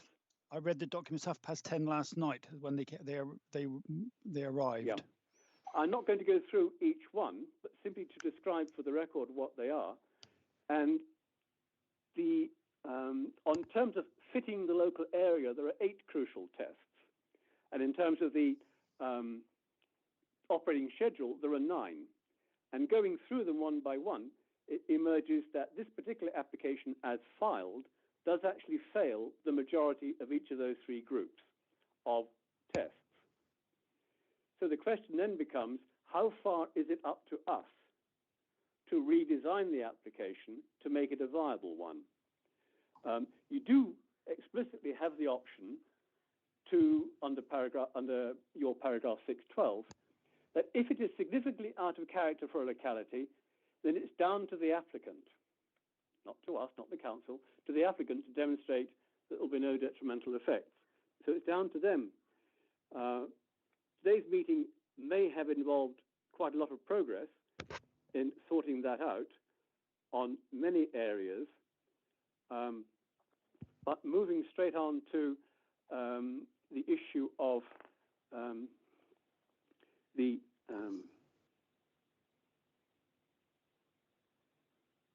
conditions and the operating schedule, I did note that the representative for the applicant said that their solicitors are highly professional in making applications. Could I just alert the committee to the fact that the condition, contrary to policy, are in fact mostly boilerplate standard phrases lifted from Annex L of your policy, and there is very little customization for the local area. So the hard part comes, they were just churning out boilerplate applications. The hard part now is converting it to suit the local area. The management of public noise nuisance, I fully support the approach of making the blue line and the east of the river the area in which, as your Mr. Kepak said in 29th July, all external activities take place. And it is also the sound boundary for public disturbance noise. The notion of the stopping time of 11 p.m. was raised by Mr. Caton, mentioned again in the previous comments and discussion, I would just like to record definitively that Mr. Perkins himself, in an email in July, going to his friends, writes, "Dear neighbour," this, that, and the other, quote, "Our plans don't allow for amplified music after 11 p.m. So no music at any event, no amplified music outside at any event, weekday, weekend, normal or special, after 11 p.m. is in the applicant's mind. It's been supported by Mr. Caton. It's been supported in these discussions. I therefore suggest that this 11 p.m. Stop time, which is also consistent with other public events like the Beaminster Town fireworks display or whatever, be built into your external time limits. The other aspects of the timing and the events, I remain completely confused as to how many categories there are of activity, event, occasion. I can't tell if it's 2, 3, 4, or 5. What I would suggest then is that when your committee is thinking about how to set conditions for the license, that you have half a dozen standard events in your mind and say, could this happen? Could that happen? And just test it realistically. If there are some activities that can happen that do not need a license but make a noise, will they be permitted outside the blue line? For example, supposing we had a wedding with hay bales in the grounds, on the lawns north of the blue line. It's a wedding, no cash bar, guests only, but it is outside the monitored area for sound. Does that count as an activity, an event, an occasion? Does it count towards the 5 or 10 a year of externals? Does it come under a TEN license? I do urge crystal clear clarity in thinking these things through. For example, quite a lot has been made of the food fair example.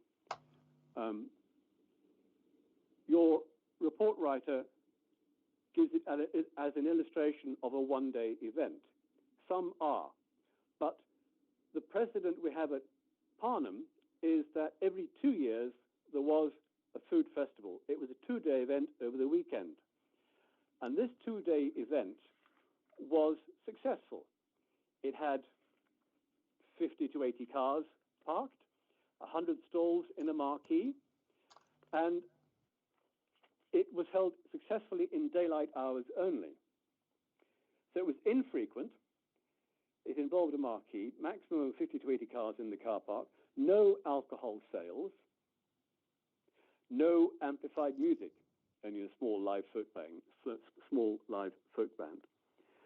So sometimes you do need to take a physical example and say, under which category would this type of event occur, and do your draft revised conditions Mr. Nisbet, we have all faith in our licensing team and the licensing officers to manage all these events. They will be very experienced at dealing with a wide variety of events and activities taking place. So you don't need to worry about that. They will be managed appropriately by the licensing team. In practice, I was trying to talk about the conditions which have been raised by many people as not fulfilling the standards set out in your policy. And I think whatever, if appropriate, conditions will be set according to the need.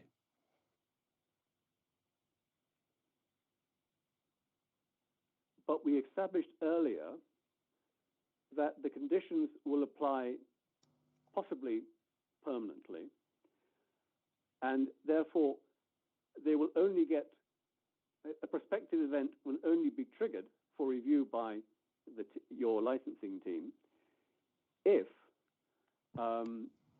it exceeds one of the conditions you've written. I'm just saying it's useful to be... if the event takes place outside the blue line, there is no licensing activities, and there is no music, then the Parnham Park can do what they like within reason, is my understanding. Okay, well, I've made the point. I notice it's registered. Thank you for acknowledging the point. I think the issue about enforcement is that if an event does happen where there is a possibility of a sound breach, for example, one of these major events, then one of the offers that Parnham have made is to notify residents. I would suggest that that be followed up so that residents within half a mile know and receive an email saying this is just to alert you that we will be doing this in a month's time or 2 months' time. We hope it doesn't disturb you. Again, that would be community involvement initiated by Parnham.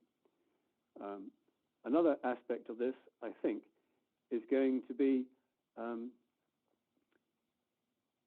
the ready accessibility of the decibel meter sound recordings as reassurance that Parnham are indeed complying.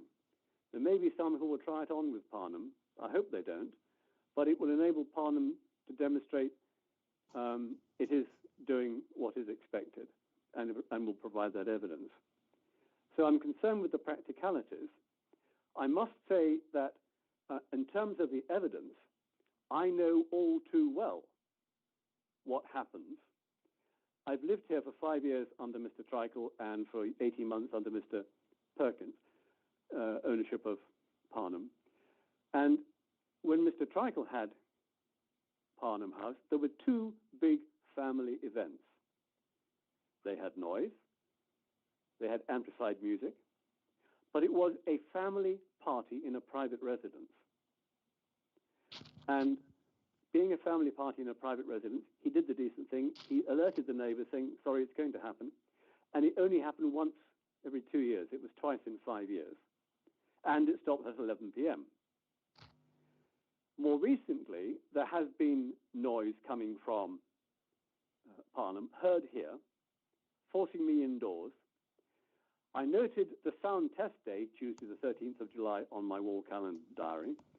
There have been several events since then, on Friday and Saturday evenings, where noise has carried of what could be a social party, particularly between 6:30 and 8:30 in the evening.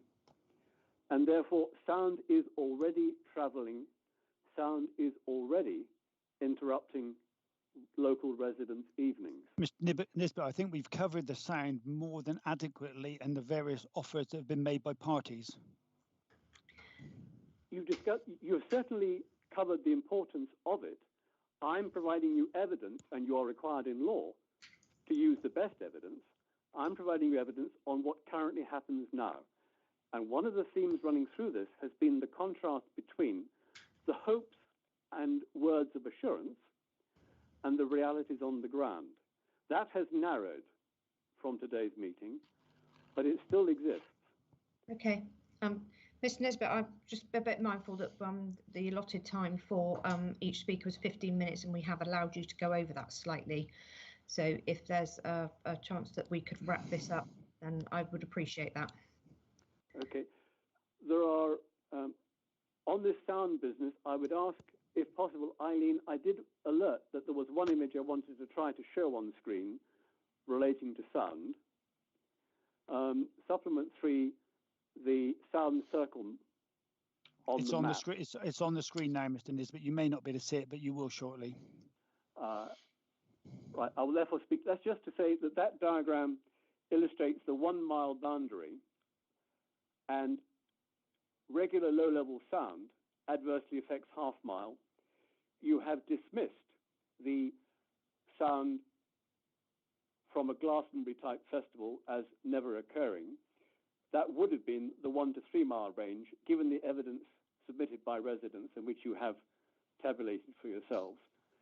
But it's just to emphasise and agree with you and support that sound management does matter. And I hope the working together promise from Parnham and your environmental protection does work out in practice, and that lessons can be learned and the standards can change through time. Okay. I conclude my comment. Thank you very much. Councillors, do you have any questions? No questions. Thank you very much. Thank you. No questions. Thank you, Chairman. Thank you, councillors. Aileen, do you have any questions? No, thank you, Chair. Thank you. The representative for the applicant, do you have any questions? James. No, thank you very much, Chair. Thank you. Thank you. Okay, thank you for your comments, Mr. Nesbitt. I will now move on to, thank you. I will now move on to our final speaker, which is Councillor Rebecca Knox. Councillor Knox, is there anything else that you would like to add to your submission in the report? Yes, thank you, Chairman. And I would, in fact, most of the issues which I raised in my submission have been covered today, so I'm not going to repeat those. But thank you for the deliberation and usefulness of this event. It has been unprecedented, I think, to have so many on a day, but really worthwhile. And I'm sure the positive messages will get round the town. And I think that's where I'd like to come in. Is that not everybody who agrees with things submit to committees. Often it is those who have got concerns. So just as the local representative for the Beaminster ward, there have been considerable amount of social media chat, which I know you can't receive as evidence, but I think it's helpful for me to raise the positive aspects from that, which is to welcome the local employment opportunities, the opportunities for events, particularly for young people. I heard Mr. Caton suggest that that there could be visits from schools, and that is being very much welcomed, as well as the employment opportunities and the investment that is going into Parnham. And I think I'm sure you're aware of this, to not over-regulate some things so that it doesn't have the ability to give life, give prosperity, give enjoyment. There has to be a certain element of trust. So I'm really pleased to hear that the Parnham representatives and the owner do want to enter into more of a trusting relationship with the community and to be listening. And I'm sure there'll be some really positive suggestions from the community coming to what sort of events might happen. And I think I just want to go on to Mr. Nisbet. He mentioned the ability to have events outside of the licence area. And that could well be that two classes from Beaminster School or Colfox School or whoever want to come along, and that could be 250, 350 kids. And that'd be great. And it might not be that they need to have alcohol and booming music. So to be able to allow those events or occasions, whichever they're marked down as, to happen in areas within the park could be really welcome. So thank you very much for the opportunity that you've given to everybody. It's been far more actually than what planning would give residents in terms of the ability to speak. I think in planning you're given 2 minutes or 3 minutes. So thank you for that and for the opportunity for questions. And for those of you who will be taking part, particularly those from Parnham, you have heard many issues which no doubt will come through the planning and highway consultation. And it is irrelevant. Councillors, you're quite right not to enter into some of those discussions, but those are the ones which no doubt the applicant will now be able to have foresight to be able to look at when it comes to planning in the future. Thank you very much indeed. Thank you for your comment, Councillor Knox. Appreciate that. Thank you very much. Councillors, any of you have any questions for Councillor Knox? Not so much questions for Councillor Knox, but I just wanted to say, for the benefit of all those present, we understand that the licensing regulations can be complex, confusing and hard to understand.